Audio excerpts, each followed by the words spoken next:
at the birthday dinner party. While introducing me, she smiled and said, "Don't be under any misunderstanding. You're just temporary." The people listening laughed.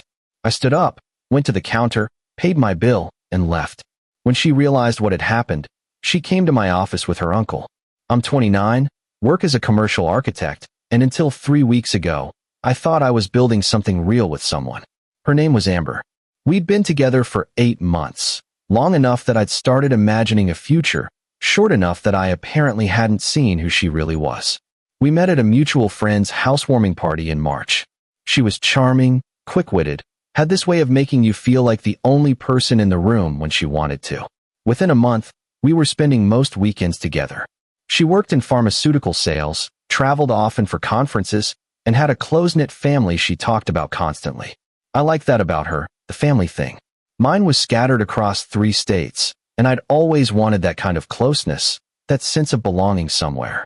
The problem started small, so small I convinced myself I was overreacting. She'd make little jokes at my expense in front of her friends. "He's not exactly handy," she'd say with a laugh when I mentioned hiring someone to fix my kitchen cabinet. Or, "Don't ask him about sports, trust me." I laughed them off initially. Everyone teases their partner, right? But there was something in her eyes when she said these things, a glint of satisfaction, like she enjoyed watching me shrink a little in front of people. By July, the comments had escalated. She'd forget to introduce me at gatherings, leaving me standing awkwardly at the edge of conversations. She'd check her phone constantly when we were alone, but be completely present when her friends were around.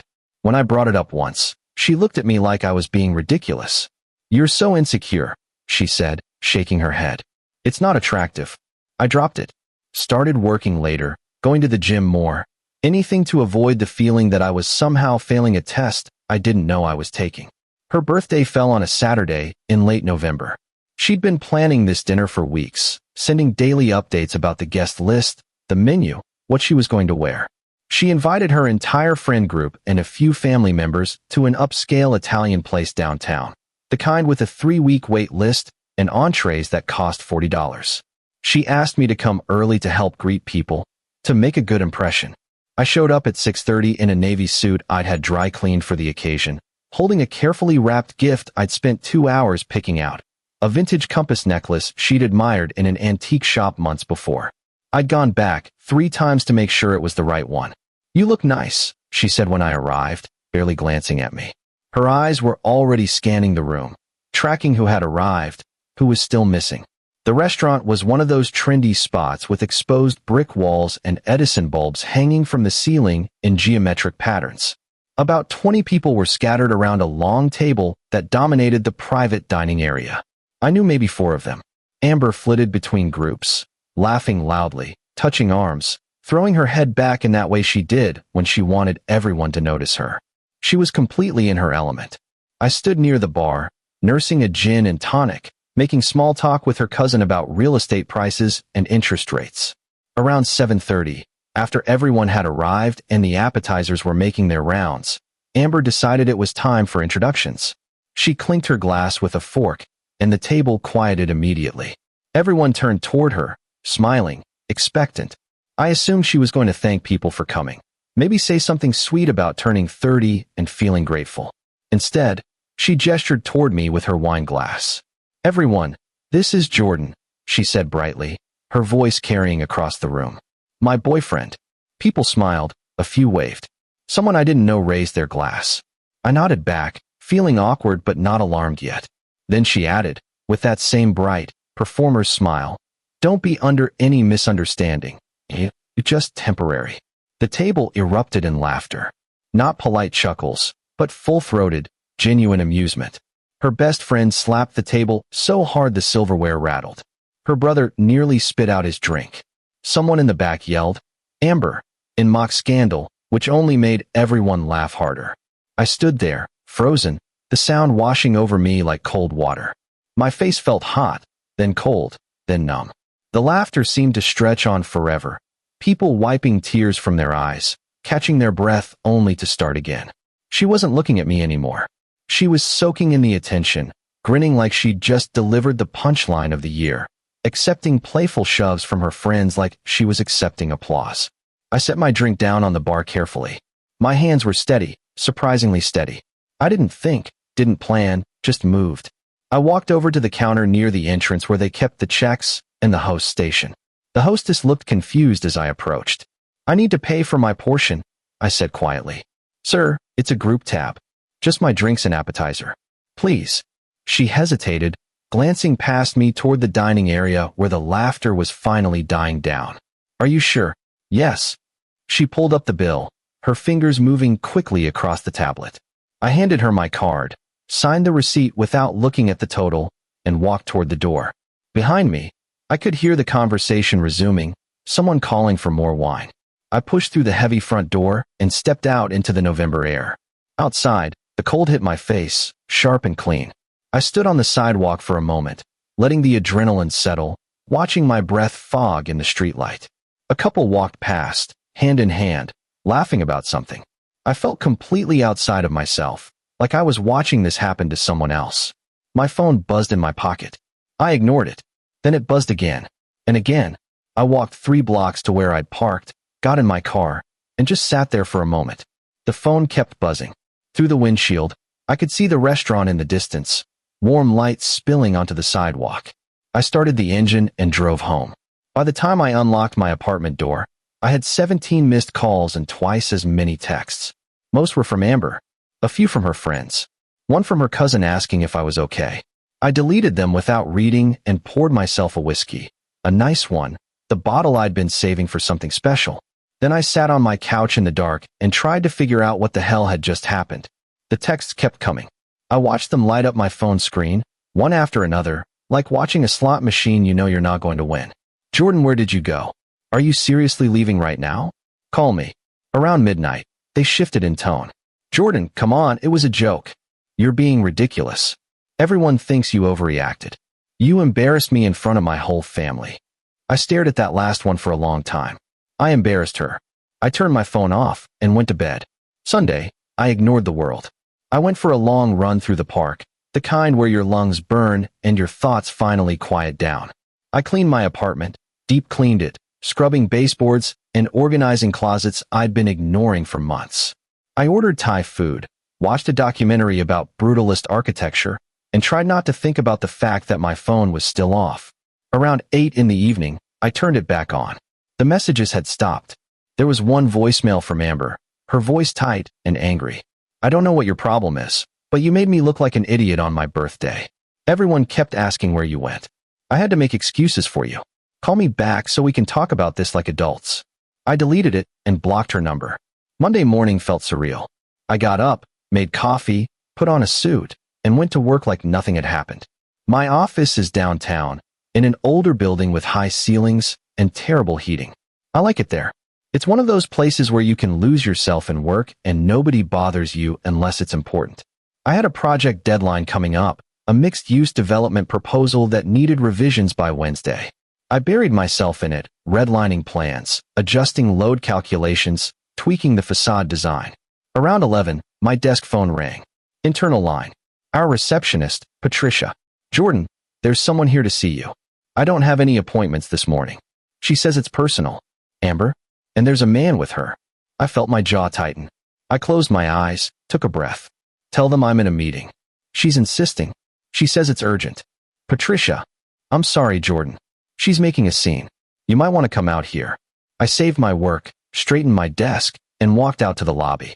Amber was standing near the elevators, arms crossed, looking like she'd barely slept.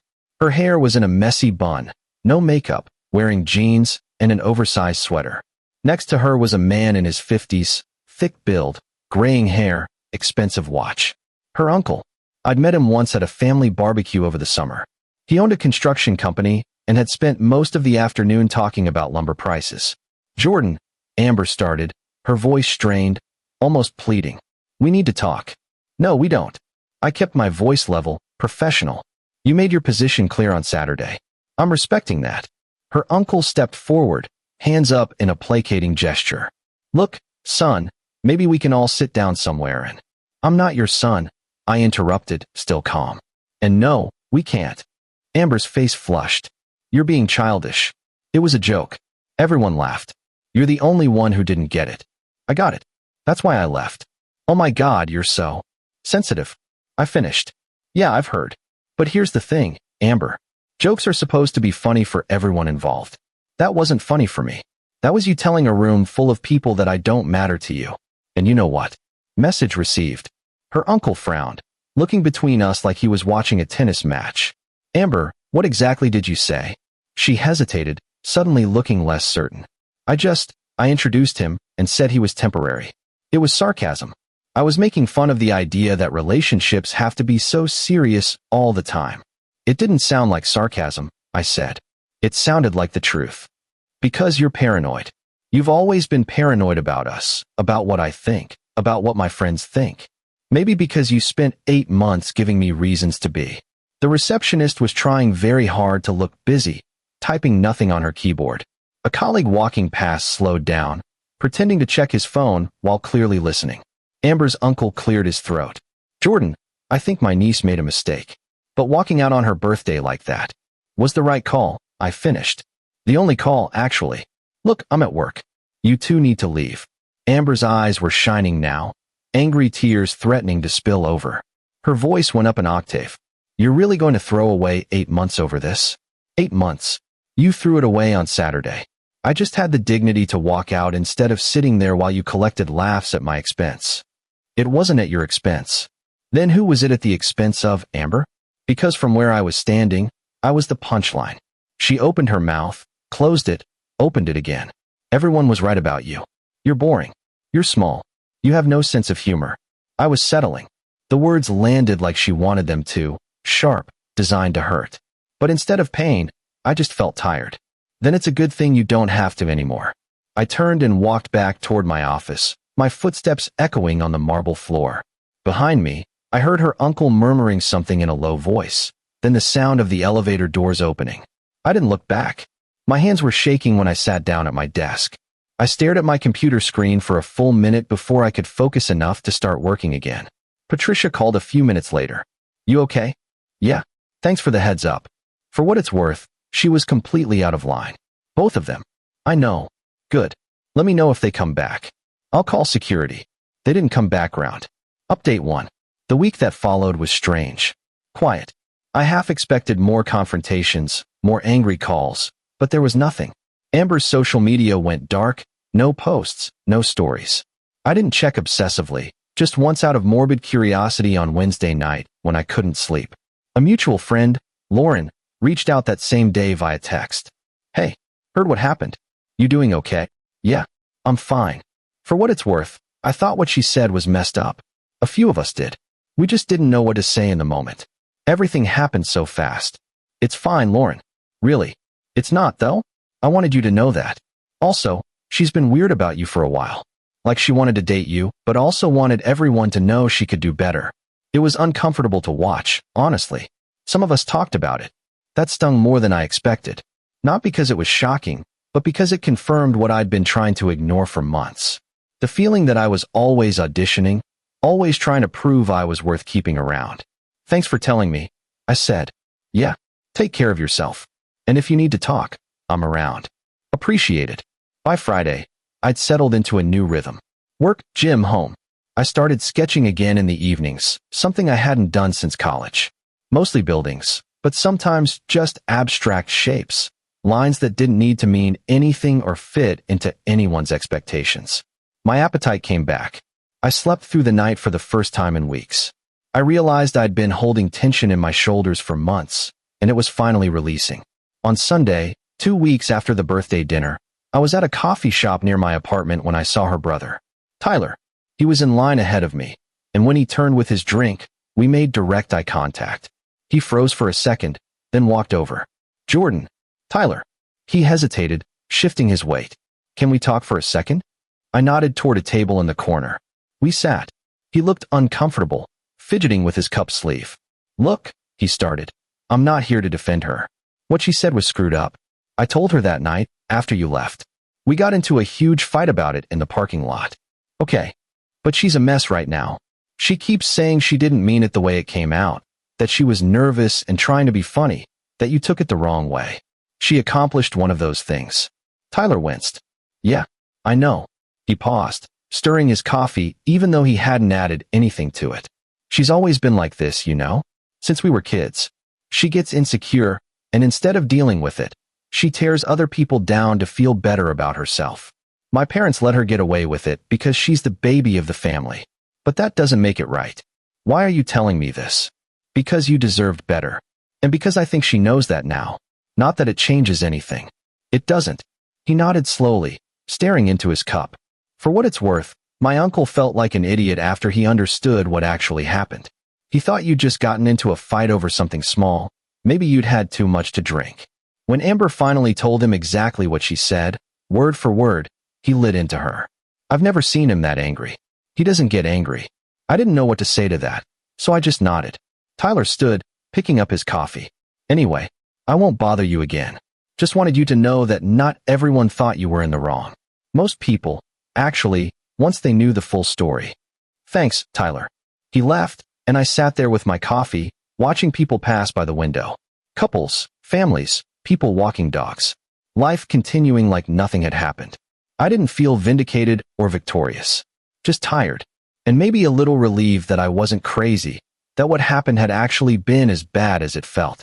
Update 2. A month later, early December, I ran into Lauren again at a work function, a holiday mixer for local businesses. She pulled me aside during the cocktail hour, glancing around like she was about to share classified information. Did you hear? Hear what? Amber's moving. Her company's transferring her to Boston. She's leaving in 2 weeks.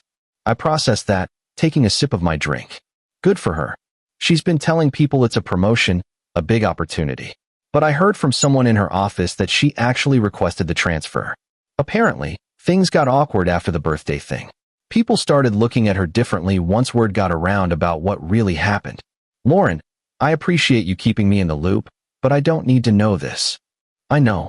I just thought you'd want closure or whatever. I have closure. I closed it when I walked out of that restaurant.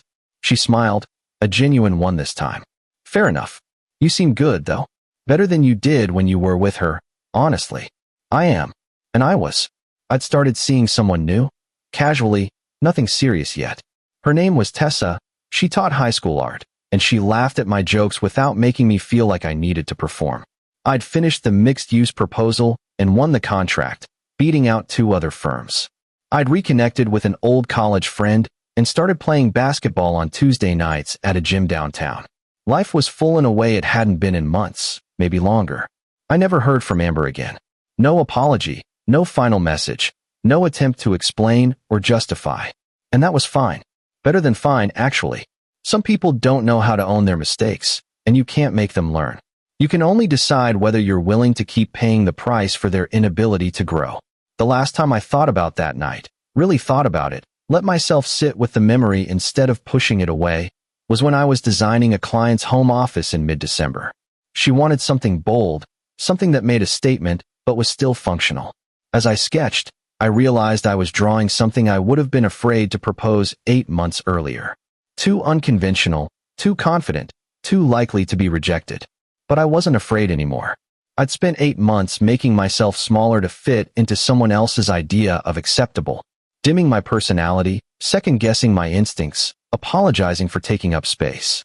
And when she finally said the quiet part out loud, when she turned her contempt into a public performance, it gave me permission to stop. People ask sometimes, when the story comes up, if I regret how I handled it. If I wish I'd stayed, confronted her in front of everyone, made her apologize and admit what she'd done. No, walking out was the kindest thing I could have done for both of us. It said everything that needed to be said without cruelty, without drama, without giving her more ammunition. Just a clean line in the sand. You're temporary. She was right about that. Just not in the way she meant.